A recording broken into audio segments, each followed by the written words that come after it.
Hey, good morning, everybody. I want to get us started because this stuff always goes faster than we want to.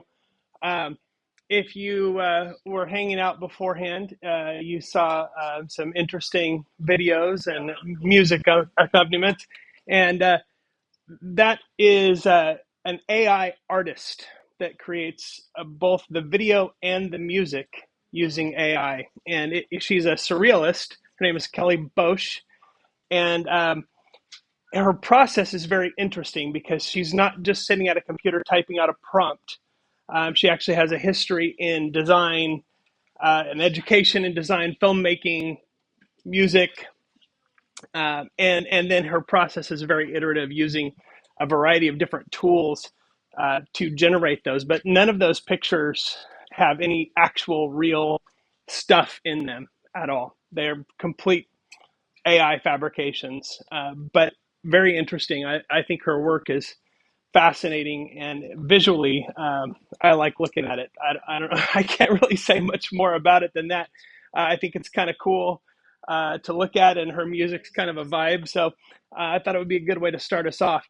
And it's kind of an interesting thing to think about, right? How, because there's a huge debate online. I don't know if you've seen it or participated in it, but uh, with people in the arts being very, very anti AI in general, having an artist who is classically trained, who sort of crosses that barrier and says, okay, you know, if we want to be really strict about it, a real artist always uses tools, right? We use, unless you're using your fingers, which I guess you could still classify that as a tool. What are we? Where are we drawing the line? I guess is the question that we need to ask ourselves. If the content is still coming from her mind, from her creativity, does the tool matter? I'm not advocating for us to uh, plagiarize Rembrandt by typing a prompt that says, recreate this picture. But if somebody is using AI as a tool to create something, isn't it just a more advanced tool? And likewise, if we're if we're out there writing stuff, or our students are writing stuff, and do we outlaw spell check? If we allow spell check, do we allow grammar check? If we allow grammar check, which corrects all your grammar for you and makes you write better than you can, arguably, do we outlaw somebody running their paper through an LLM for grammar check? Because isn't that just a little bit more? It's a slippery slope, right? And where do we draw the line? When is it okay to use technology to augment our own abilities, and when is it not? And so that's sort of the big philosophical question that we're all considering here, right? That's probably what drove many of us to come to this conference. And I recognize that we've got everything in this room, from absolute beginners to I use AI for everything, right? And we've got everything probably from I think AI should be banned and burned to I use AI for everything. Please don't do that. So recognizing that diversity that we have in the room, I think it's really important for us to think really big here and really high level. And I'm sorry, this is going to span sort of the distance, the gap between that really high level of very philosophical thinking about AI, all the way down to like nuts and bolts. What are we supposed to do about this in our classroom? So all that in an hour and 15 minutes. Wish me luck on that venture. So it always helps if you turn your laser pointer on. There we go. There we go. So just a little bit about me. I'm going to keep this really, really brief, but just the things that I think are kind of important. I've been in the community college system for 28 years. I figure I'm about 2/3 of the way through. I'm just getting warmed up here, folks. Um, I was a community college student, by the way. I went to Bakersfield College, where I now work. And before that, my grandfather was a faculty for 35 years at the same college. I've spent nearly my whole life there. It's really comfortable for me most of the time. I'm computer science faculty. I've done some administration. I'm back in faculty now. Um, Long story, but I really love teaching. That's where my passion is. That'll probably be apparent really soon here. I also taught for a couple of decades at Pepperdine's Graduate School of Education and Psychology. We got a couple of alumni in here. Thanks for the fan club.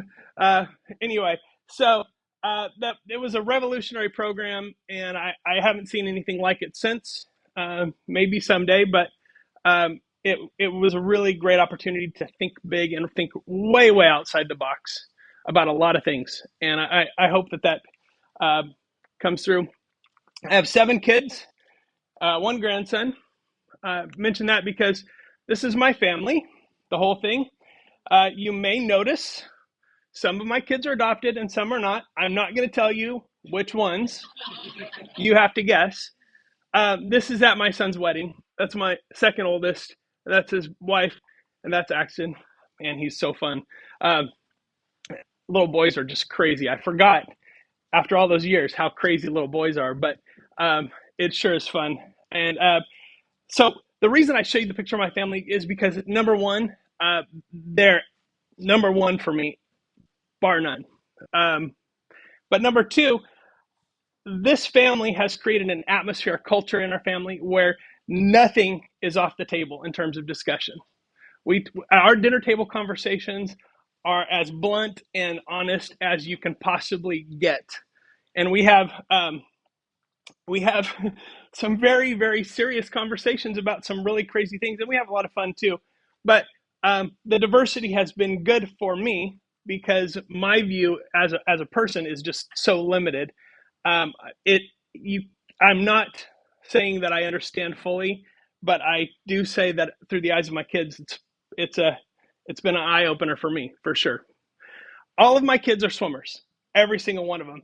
They've swam competitively at every level from summer swim leagues to Olympic trials, and they've all swam through college. It's one thing we have in common. Diversity in athletics, in aquatics, is a very big deal to our family.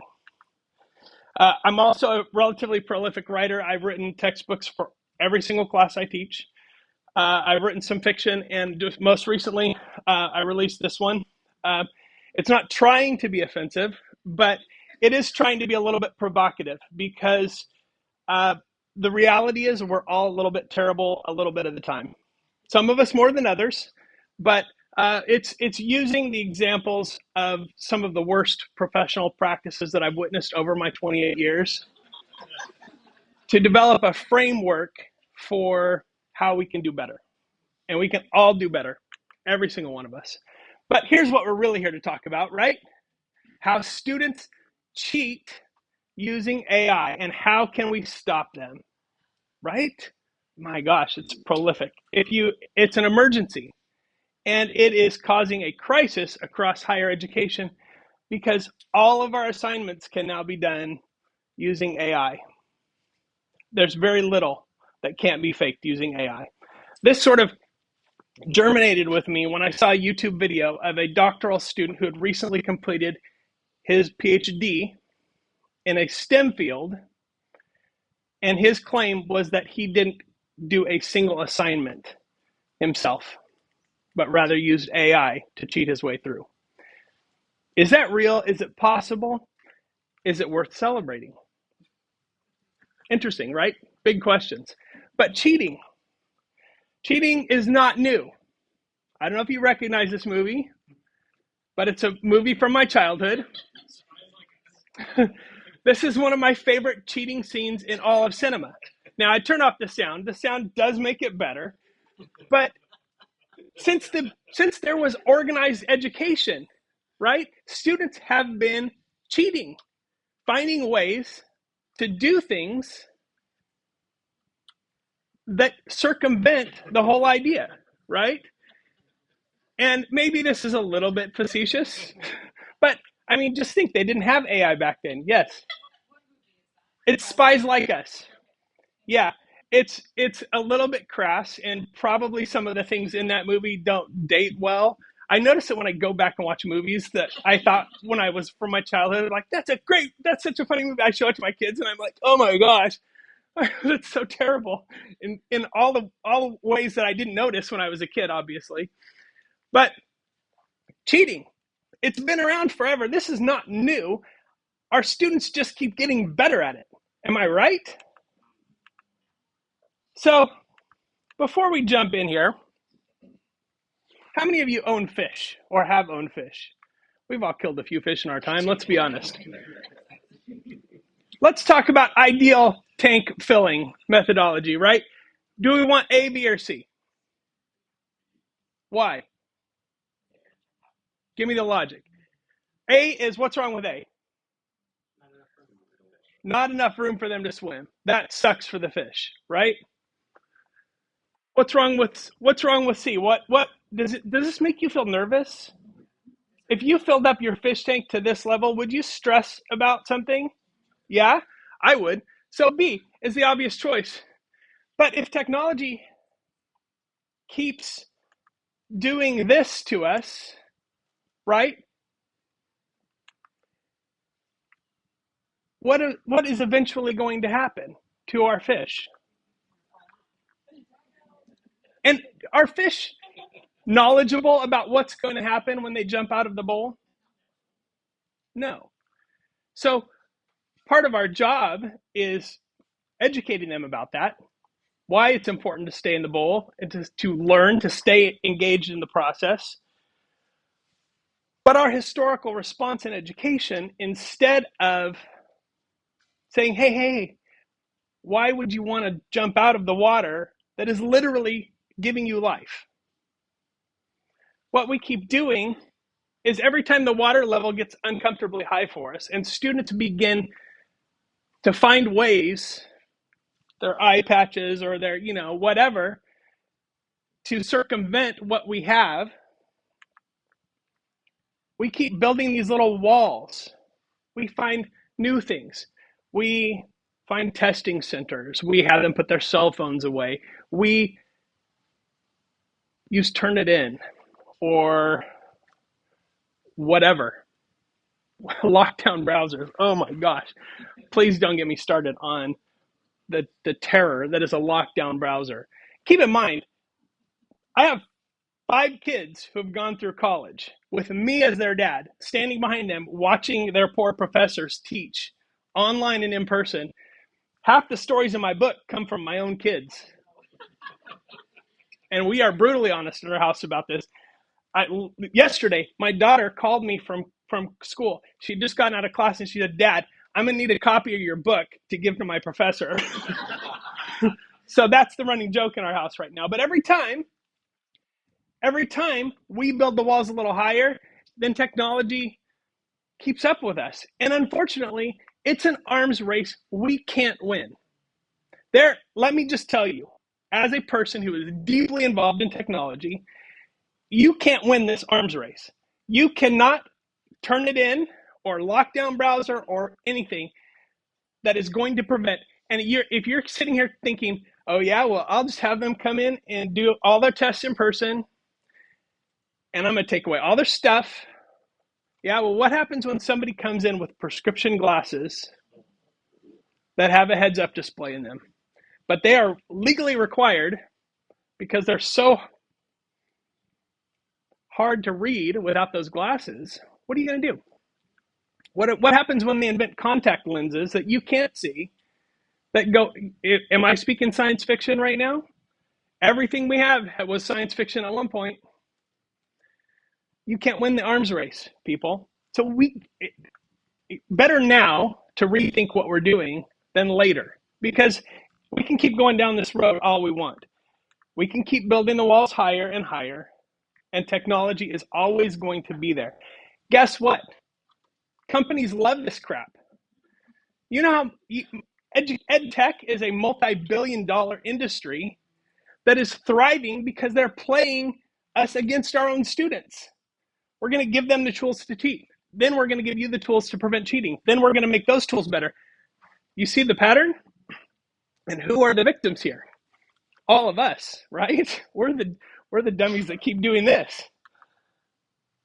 So all of a sudden, we have a crisis in education because these fish are no longer constrained to the water they swim in. It's so easy with AI for these fish to grow wings. And they're out of here. Build the wall as high as you want. Because now we have agentic AI. If your class is online, it's easy to hack. Little side quest tip. Agentic AI does a really good job of updating your Canvas shells. Really good. Like, I taught this class last semester. Go find all the dates from last semester, fix them to this semester. And you just watch it go. It's crazy. But if agentic AI gives them little jetpacks, the walls cannot be built high enough. Now, we could stop teaching online, and that would be the biggest tragedy in the history of education. Why? Because students legitimately need access to online education. You can disagree if you want, but that's the truth. It is equity. It is about access. In the history of community colleges in California, we've always been great at access. We've lost sight of it a few times, but I'm going to pull our attention back to access. We got to have online education, which means we got to figure this out, because the students with jetpacks are going to go wherever they want. So it's about changing what they want and not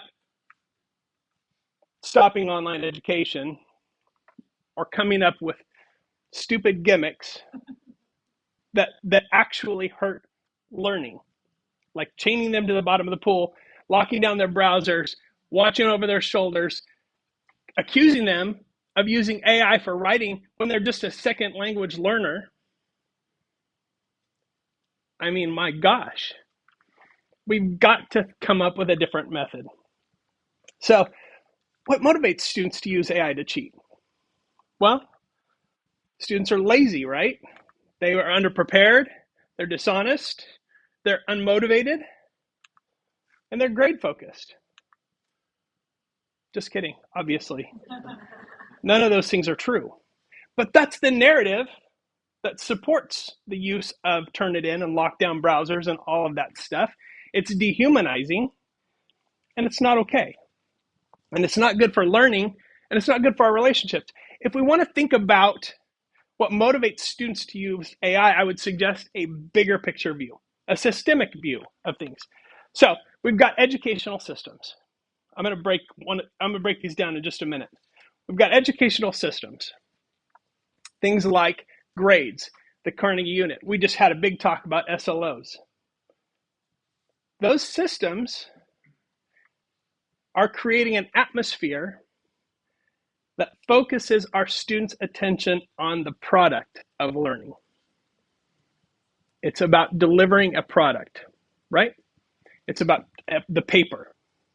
What is the paper for? What does it represent? When am I going to use this? Right? How many times have we said that in education or heard that said? When am I going to use the Pythagorean theorem? When am I going to use this? When am I going to have to write a paper? Why do I have to do this? What's the point?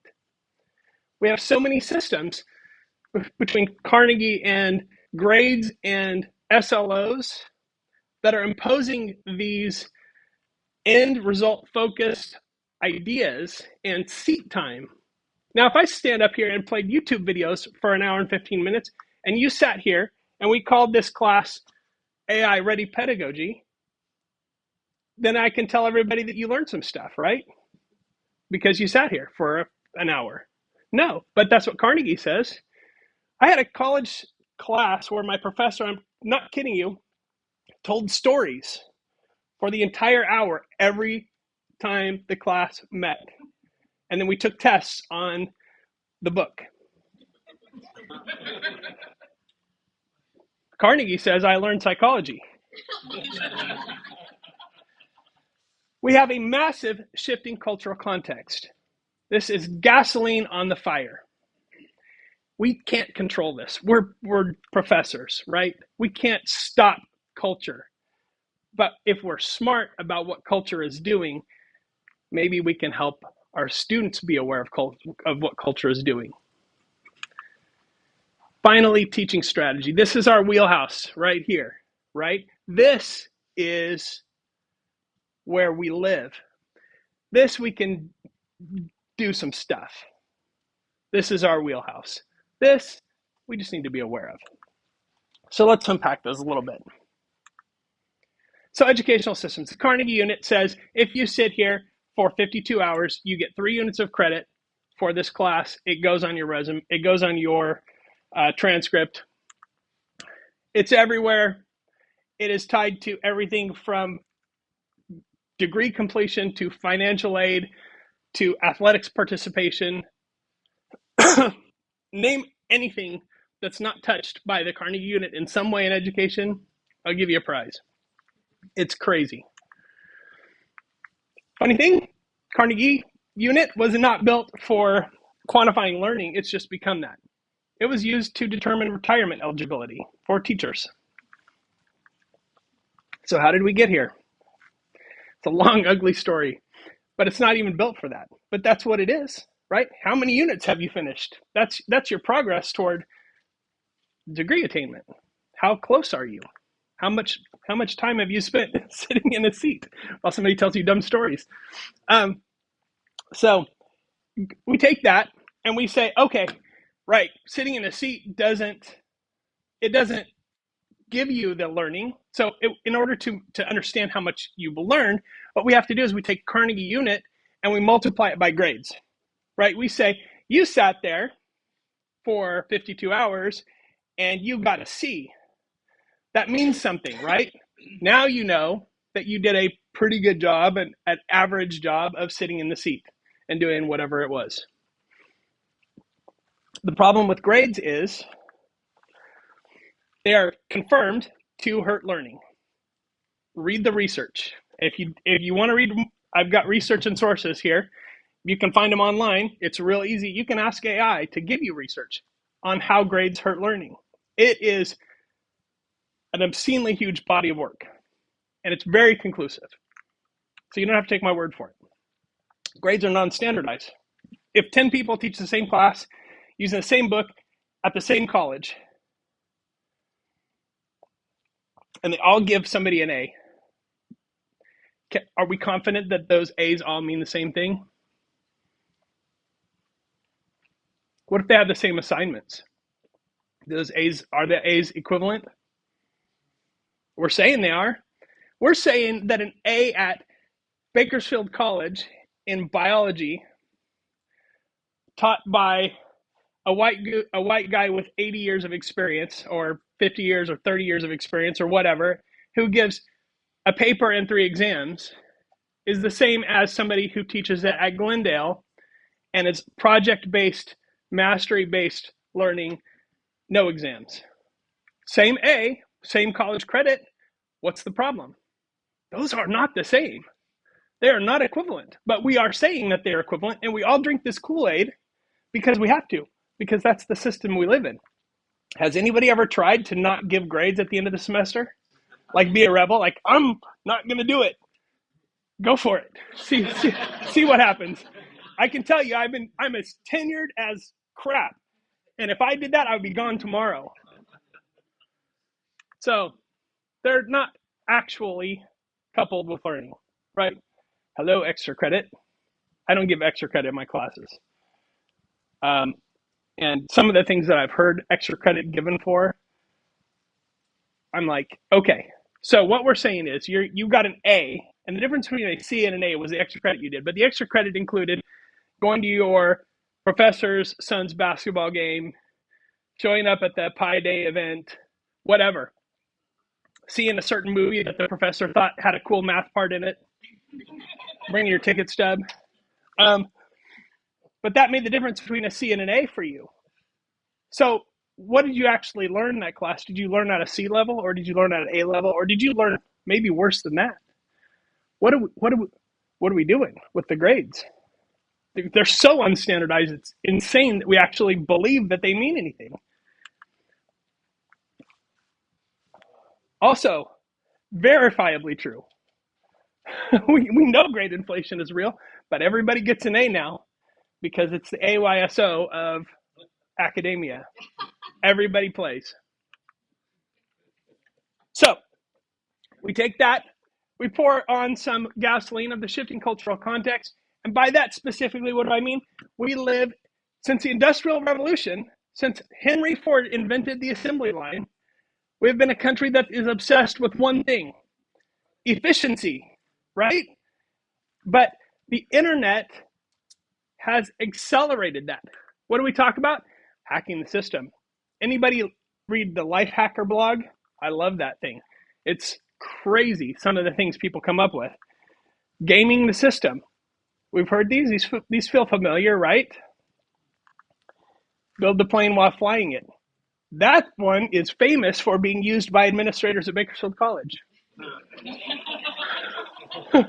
I'll tell you how that went at another time. How many .coms have launched with a minimum viable product? What does that mean? You want an MVP? That means you cobble together something as quickly as possible and you ship it out to the marketplace. And then you fix it later after you start making money. But we're going from A to Z as quickly as possible because it's about money. Lifestyle engineers. We don't have life coaches anymore. We have lifestyle engineers who will help you have the life of your dreams with as little effort as possible. Don't even get me started on athletic competition, right? We have legitimate uses where, when my oldest daughter started swimming, it was because we were playing at a park. She saw swim practice and she goes, I want to try that. We had tried her on all kinds of other sports and we were absolutely determined she was completely unathletic. She was the one doing cartwheels and chasing butterflies on the soccer field, which was great. We were fine with that. We're like, we're just going to, maybe the arts. But she saw some swimmers swimming and we thought, well, what's the harm in trying that? We just buy our swimsuits and goggles. It's a cheap sport. There's not a lot of equipment. 12 years later, we're dropping $450 for a tech suit that she can wear 4 times in an athletic competition. Finally, she reached a level where Speedo was throwing them at her, which we were like, praise Jesus. But the thing is we have legitimate hacks for athletic competition, like $450 swimsuits. We have illegitimate things or things that are sort of gray area, like, is it okay to take supplements? What supplements are okay? We've got to, if you look at the World Anti-Doping Regulations, there's a list of things that you can have and how much of them you can have before it becomes illegal, even caffeine. So, athletic competition, it's widely accepted that there is some level of cheating in athletic competition or shortcutting. We love this one, don't we? Hot topic. But it's the same thing, right? It's sort of, how can we skip to the end result that we want without doing the work, without having the conversations, without getting into the weeds? And finally, information is to be shared. Since 91, when we widely blew up the internet with e-commerce and everybody started making websites, we decided somewhere along the way that information should be free and shared and open, except in academia, because we don't do that. So we have a system that focuses the attention on the product. We have a culture that says, skip to the end, find the shortcut, be efficient. And then our teaching frames everything with this. Knowledge is a product. I'm going to dump the knowledge from my head into yours. And then you're going to dump it back into mine on the test. And then I'll judge it if you did it right or if you did the right thing. Our learning is inauthentic. Students don't know what the heck they're doing or why they're doing it. What's the reason that we're doing this? The work has no personal connection to our students. You know what's funny about students when they start college? Everybody, when they graduate high school, they're going to go to college. What do they say? They say, I'm going to learn math and I'm going to master the 3rd SLO in English 1A. And I'm, right? No. What do they say? I'm going to be something. I'm going to become a psychologist. I'm going to become a social worker. I'm going to become a college professor, right? But somewhere along the way, you get a student that's 2 or 3 years in, and they're like, got to take steps to why am I doing this? I just want to help people, or I just want to write, or whatever. What am I doing? We have so much skill and drill, or drill and kill, or whatever you want to call it, just rote, basic. We have all of these lofty ideas, even when we're talking about SLOs, right? In the previous conversation, we talk about Bloom's taxonomy and how all of us are like, our SLO coordinators are like, you must use the high levels of Bloom's. And then we turn around and teach. And I kid you not, so many of my colleagues are out there giving multiple choice exams and then mapping them to SLOs as assessment that are full of these really lofty ideas about synthesis and evaluation. And listen, if you have to memorize things, if you can study using flashcards for your exam, I wonder what we're doing. We have tired online strategies. I'm looking at you, Mr. or Mrs. Post one post in the discussion forum and respond to two people. That's also a running joke in my house, by the way, because people know how I feel about that one. By the way, agentic AI eats this for lunch. For lunch, easy, doesn't even break a sweat. Is learning more than remembering? What's funny is I keep seeing these articles online about why it's bad to use a computer to take notes in class. Why is it bad? People, and in the headline it says, you taking notes hurts learning. And what's the sub headline? Students remember less when they take notes using a computer versus by hand. What? What did we just do in that headline? We just said learning is nothing more than remembering. That's hogwash, people. Learning is way more than remembering. Way more. So I can't understand why people would ever doubt the value of a college degree. In popular media, it's everywhere. People are abandoning college. People don't need college anymore. It's a skills-based economy, right? Why on earth have we created a situation where we're differentiating between skills and education? Why? Because education isn't doing a good job of giving people real skills, or at least they don't know that it is. And that's a key differentiation, I think. So there's one. Higher education's big test, proving the value of college degrees in Forbes just at the end of last year. So let's summarize. We're asking students, and this is the most words I'm going to put on a slide ever.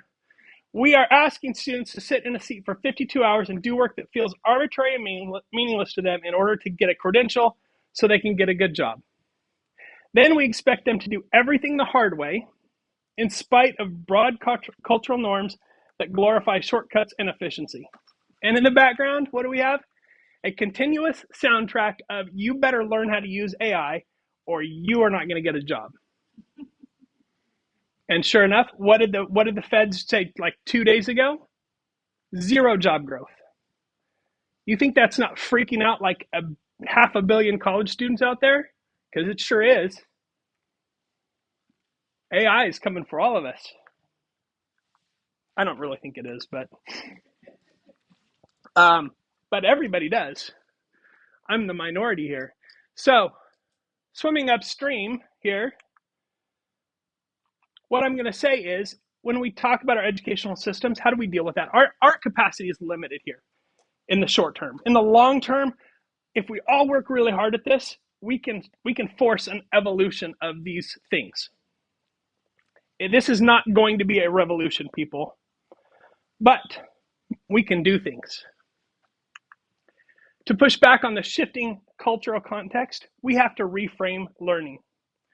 We have to literally say, this is why we're doing this. This is why. And we've got to teach for the process. We've got to assess the process. We've got to focus on the process. Does that mean there are no products? Does that mean our students don't actually do anything? No. So let's break it down a little bit further.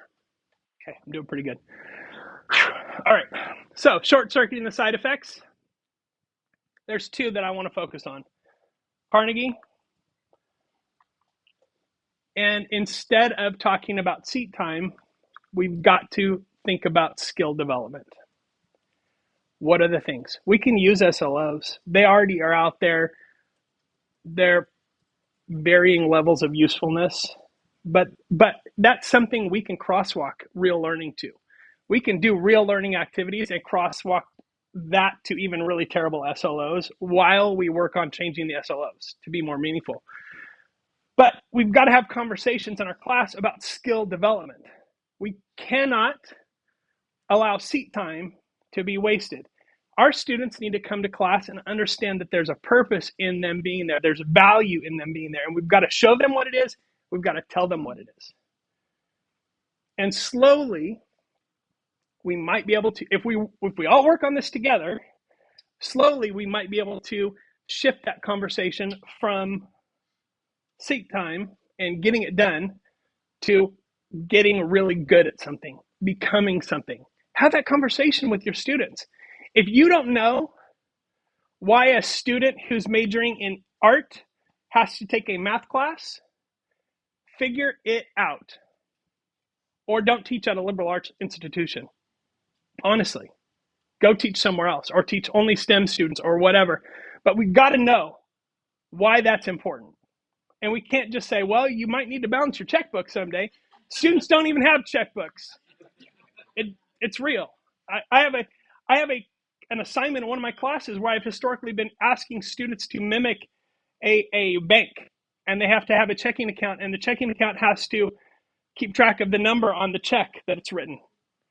And students look at me like, what are we talking about? Like an alien speaking a different language, because they don't even know what a check is, and they don't know why a check has a number on it. They don't know any of that stuff. It's irrelevant. So I have to change that. But I have to talk about why things are important. Grades need to be shifted to mastery. This is tough. Why? Because like I said, we all have to submit grades at the end of the semester. And I tell students this. I tell my students, I wish I didn't have to, but I do. Here's what we're going to do.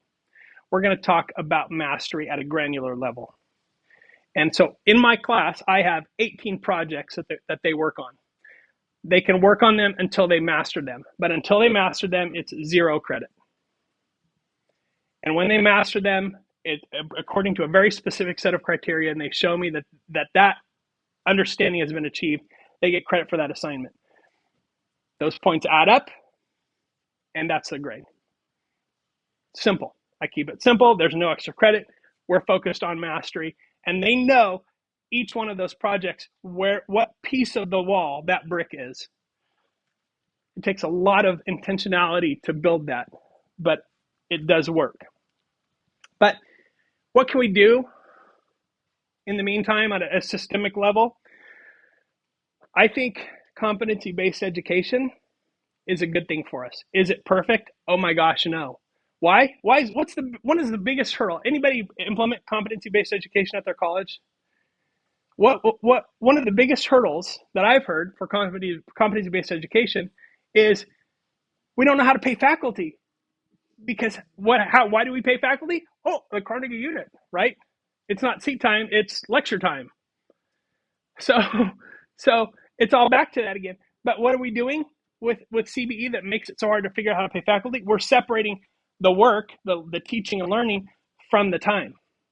And the more we can do that in as many different ways as possible, the better it is for us, because it allows that freedom of thinking about things differently. Now, competency-based education has a long way to go, and some of it is absolute garbage. But there are some good things there, and I think we should support it. So there are things that we can do that shift to skill development and mastery at a systemic level. It's not going to be a revolution. It is going to be an evolution. We have to be patient. We have to be steadfast in this. And just realize that for the rest of our careers, collectively in this room, we will probably be crosswalking good teaching to a bad system while we help it change just a little tiny bit. Let's reframe learning. First question is, what are we doing here? What is this class about? Why are you here? What's the value? If you can't tell students what the real value of your class is, regardless of their major, for every student in your class, then you need to do some thinking about that. You should be able to express that. And your student should know, when I come to class, this is what I'm doing. This is what I'm about. We don't want to learn about ethnic studies. We want to become somebody who practices ethnic studies, right? Yeah. Now, some classes do this pretty good. If I go into a welding class at BC, they do a great job of that. They're there to learn welding, to be good welders. If I go into math of almost any level, this is an area where we typically struggle because math is very theoretical, very detached, very granular. Books and books have been written about teaching math and developing a math mindset and mathematical thinking. If I talk to people who love math, what I constantly hear from them is, I love how math makes me think. I love thinking about math and solving the problems and thinking mathematically. If we could translate that to the classroom in a real tangible way for those students, even the art majors, how cool is that? I mean, math is all over art. It's all over music. If you are a math person, you see math everywhere. It's like the Matrix, right? But it's about becoming something, not learning about something. You got to step into that. It's driver's ed versus driver's training, right? This is very relevant for me. I've got a 15-year-old who just finished driver's ed and is about to step behind the wheel. This will be our 6th one to teach driving to. I'm still not good at it. But really, it's I'm going to learn about the things that I need to regurgitate so that I can pass that test. And let's be honest, passing the test is more about luck than skill, right? It's kind of like, I don't know how many feet it takes to stop if the road is icy, I'm driving in reverse, and I'm pulling a trailer. I don't know. So I'm just going to pick the one that seems the best. But where do we learn how to drive? It's when we get behind the wheel, right? We learn to sense when that person next to us is going to pull in front of us. You develop the spidey sense because our brains are much more than how many feet does it take. Do you think I'm thinking about that on an icy road? Like, well, the driver book said I need about 75 feet. No, it's gut. It's becoming a driver.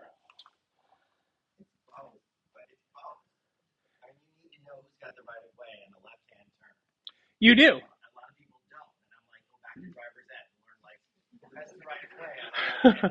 But they passed the test, didn't they? I'm not saying that information is useless, but I am saying if somebody is in the car teaching them how to drive and they start to turn left and it's not their turn, that's when it's really going to lock in, right? Yeah. Yeah. But sometimes behind the wheel is where it really locks in. Yeah. I mean, my daughter was even saying to me, like, Dad, I can't remember all the signs. I'm like, don't worry about it. I can't remember, what the patterns on she passed the test already, but it doesn't really make sense to me. I'm like, don't worry. It's going to make sense to you when you start driving. And I'm here to like grab the wheel or whatever if I need to.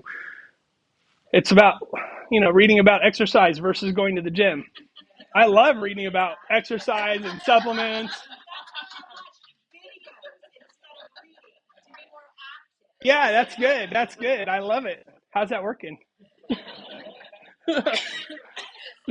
All right, cool. That's right. It's because I was eating chips while I was watching the videos. I got a carb load. Yeah, so my kids are swimmers. They spend thousands and thousands of hours staring at a black line on the bottom of the pool while they swim back and forth. That's how you get good at swimming. It's becoming a swimmer, right? Reading a cookbook versus baking a cake, right?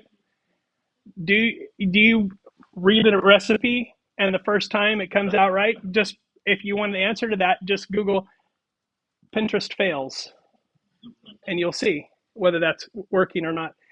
It takes a lot of time baking a cake. You have to bake it and bake it and bake it. You gotta understand things that you can't read about in a recipe. Completing work versus showing learning. This is what I talk about with my students. That's what this looks like in practice. It's, you're doing this assignment. Here is why we're doing this. We're doing this to learn this thing because this thing fits into the learning structure in this way. Here's what I want you to do. You're not going to just do the thing. I want you to show me how you learned that. Don't worry, I'm going to get to tactics. We have to understand the value of the process in our own classes before our students ever will.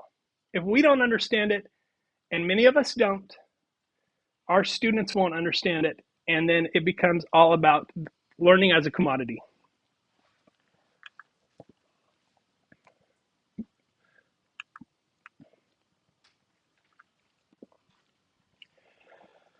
If we can emphasize the process over the product, and if you need an analogy for this, think about a road trip, right?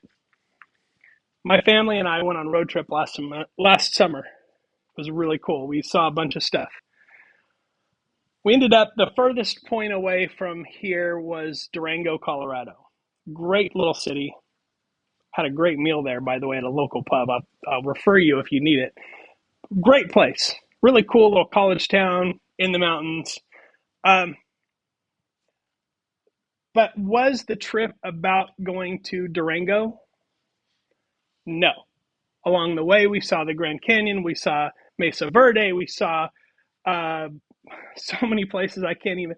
We saw a really cool place in Santa Fe, an art exhibit, but it's called Meow Wolf. If you ever go to Santa Fe, check it out. They're getting one in LA pretty soon. But that's the road trip, right? A road trip, we could have flown somewhere close to Durango, I'm sure, and arrived there and had the same experience in Durango. But it wasn't really about Durango. That was just a destination. That's how we plotted where we were going, the road. But when our kids talk about the road trip last summer, Durango is just a small part of it, even though that was the destination. You do have to have a destination. We have learning outcomes, we have objectives, we have things that we have to teach in our class. We have to know where those are.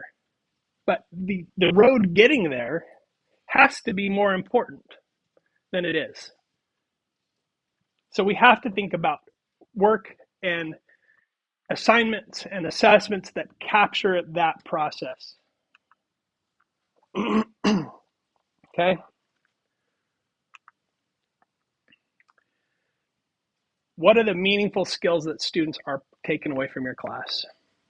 You might know what they are, but do your students know what they are? We got to talk about that.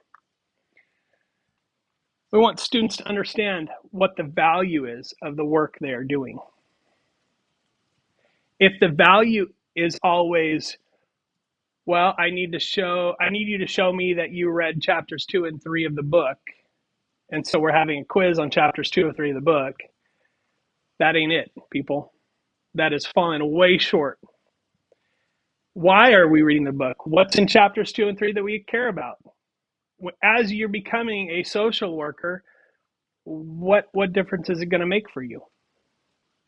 Because chapters 2 and 3 is on analysis of variance in a stats class. Why does a social worker need to know that? Or an artist or anybody else? I never said our job was going to be easy. Developing a student connection in a personal way to the work.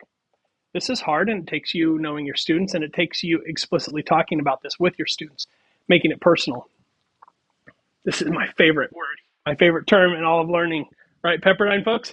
Yeah. Hard fun. Now, the term sounds a little bit questionable, I suppose, in some ways, but hard fun is a term that was come up with by a guy named Seymour Papert as he watched students voluntarily struggling to learn a programming language to control a robotic turtle that drew designs on the ground. The students were engrossed in it. They were in the zone. They were feeling the flow, right? Chick sent me high. Really, really into it. But they were struggling to solve the problem. And the students came to him and they said, This is really, really hard. And he's like, well, yeah, it is. And then the students go, but it's so fun. And if you can capture that set of emotions in your class, you are a winner for your students. Hard fun. So here's my framework. Here's where we get a little bit tactical. Can you make the learning personal?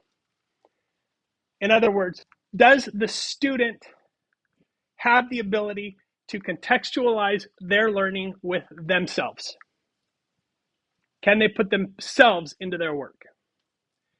Are we writing an essay about some arbitrary topic, or are we writing an essay about something that is meaningful to that student, that they care about? And this is where somebody goes, but math is just about doing the problems the right way and coming up with, there's only one right answer in math. How can we contextualize that? And if I say, if you actually believed that about math, you wouldn't be a math instructor. You wouldn't be a mathematician. Because what I hear over and over from my colleagues when we're not talking about how to teach math is math is everywhere. Math is in everything, right? I agree with that. Mathematical thinking is critical, but that doesn't translate to our teaching sometimes. Frank Smith, if you're a math teacher, is the guy to talk about mathematical thinking. So can we make it personal? Can we make it authentic? In other words, what are we becoming in this class, and what does that person do?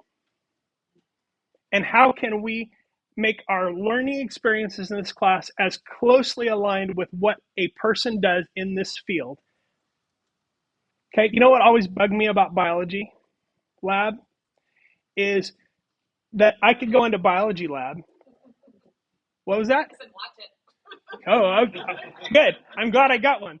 All right, challenge accepted.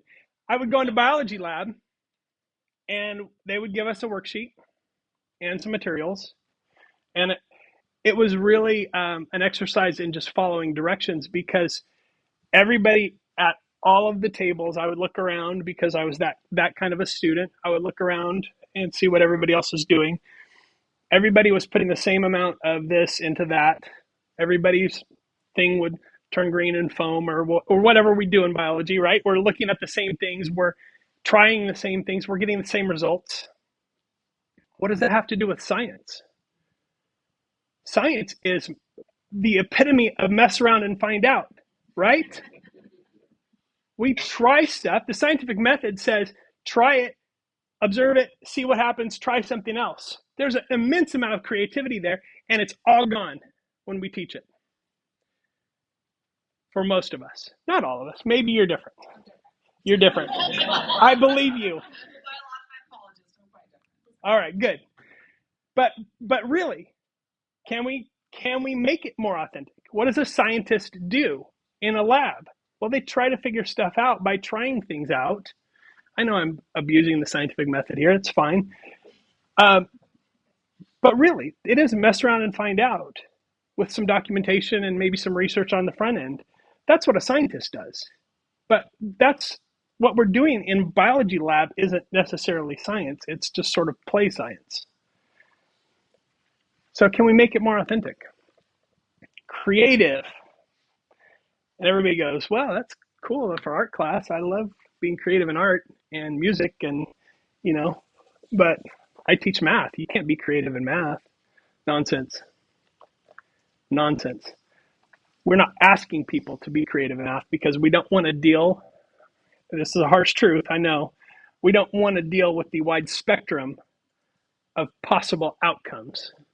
Probably similar to like a chemistry lab, right? We don't want them blowing up the lab. We can put some guardrails on it. It's okay. One of the things I like to talk about is like, if anybody ride the Autopia ride at Disneyland? Sadly, I think they're getting rid of it. Autopia is a cool ride because what does it do? It makes kids think they're driving a car. But what does Autopia have in the middle of the road? A big old rail that makes sure that they can't or go off to the side and end up in the submarine tank or whatever. Listen, Autopia is cool, but does it teach us very much about driving? Maybe a little bit. The gas, it doesn't really have a brake because when you take off the gas, the car stops immediately. It's whiplash. But at Legoland, they have a different driving experience. At Legoland, the the kids get to sit in these cars that have steering wheels and brakes and gas pedals, and they drive around on streets with lights, and there's no rails. Now, the whole thing is enclosed, so they can't go driving off into wherever. They can't drive home in their car or anything like that. There are safeguards, but there's much more freedom there. And do students or do the kids drive the cars in crazy ways and go the wrong way? And yeah, they do, but they learn a lot more. So ask yourself, are we doing Autopia in your class, or are we doing the Lego driving experience? Allowing that creative freedom to come up with weird answers is not scalable. And scalability is, we're all after that, right? We're all after the automated grading, the how can I teach 800 students the same, like the scalability is something that is a primary sales tool for the ed tech industry. And we all love it. I do. I love scalability. But creativity and scalability aren't always compatible because the wide variety of things that you can generate when you actually have creative freedom is very difficult to grade. If students are sitting in your class most of the time just listening to you and not doing something, and not just in your lecture, but in your whole class, like if they're just coming and passively listening, passively, I don't think reading a book is active. I would say that's passive learning as well. And then they're just taking an exam or writing a paper or just producing a product really quickly. Like if the punctuation of your class is such that they're doing it in that way, that's not active. But real learning is active because if you go all the way back to Piaget, if you go all the way back to Vygotsky, if you go all the way back to our like founding fathers of really good learning theory, right? What do those guys say? You remember Piaget from Psych 1A, right? Assimilation and accommodation, right? So what is assimilation and accommodation? Those are just things I memorized in Psych 1A so I could pass the exam, and then I immediately forgot about them. Assimilation and accommodation deals with how new knowledge is attached to our existing knowledge structures. And, right. We adapt our structure or we adapt the information, right? Assimilation and accommodation. So that those things can become part of our structure of knowledge.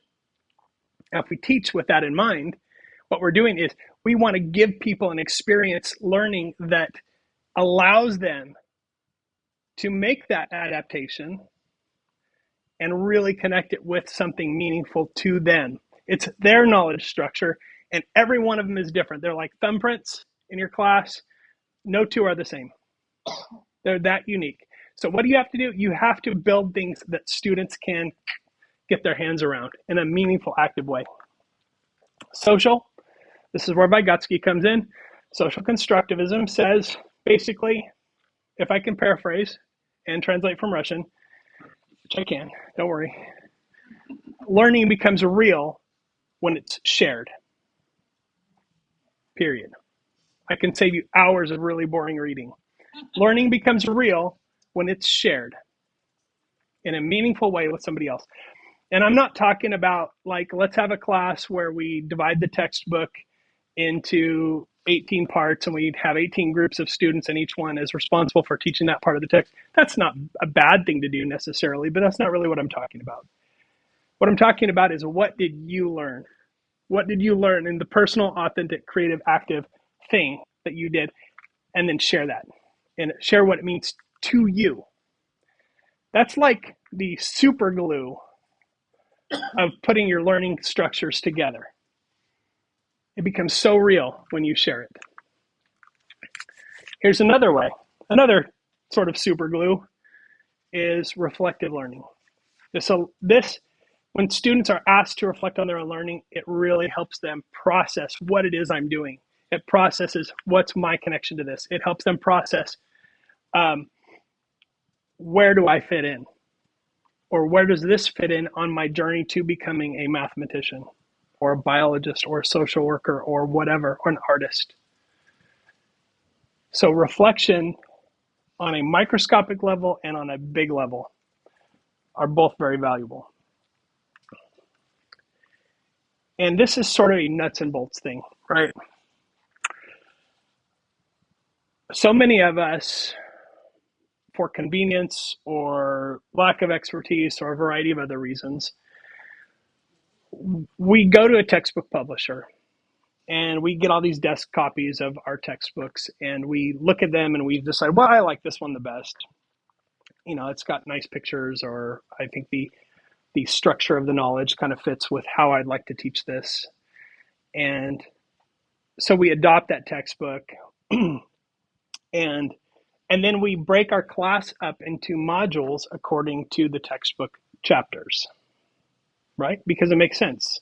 Because they've provided us with test banks and PowerPoints and Canvas materials, and maybe they have a cool website where students can do active learning, right? And get immediate feedback. That's a trap. That is not active learning. That's just digital flashcards.